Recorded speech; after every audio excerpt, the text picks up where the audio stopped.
खऱ्या अर्थाने असा काहीतरी त्याग, असं काहीतरी समर्पण या मातीकरता करा. कारण आपल्या मातीनं आपल्यावरती फार मोठा उपकार केला हो. किती उपकार केले आपल्या मातीनं. आपली माती, आपली संस्कृती आपल्याला आपला धर्म शिकवते.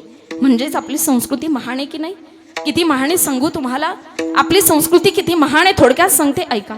अरे पतीला दृष्टी सुकडे म्हणून स्वतःचे डोळे बांधून ठेवणारी गांधारी, पतीला दृष्टी सुकडे म्हणून स्वतःचे डोळे बांधून ठेवणारी गांधारी, गांधारी समोर स्वतः भगवान श्रीकृष्ण उभे राहायचे. विश्वावर प्रेम करणारे भगवान गौतम बुद्ध उपाशी वृत्त वाघिणीच्या तोंडात आपली मांडी देतात. संत नामदेव कुत्रा कोरडी पोळी खाईल म्हणून पाठीशी तुपाची वाटी घेऊन धावतात. झाड तोडणाऱ्या समोर तुळशीदास उभे राहतात आणि म्हणतात माझ्या मानेवर घाव घालत्या सुंदर झाडावरती नको.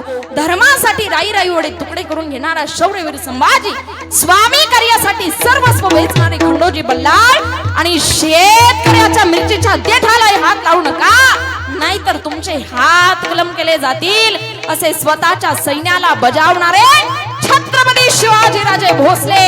इतकी महान आपली संस्कृती आहे, इतका महान आपला देश आहे. म्हणून आपण या महाराष्ट्राच्या मातीत जन्माला आल्यानंतर मोठ्या अभिमानानं म्हणतो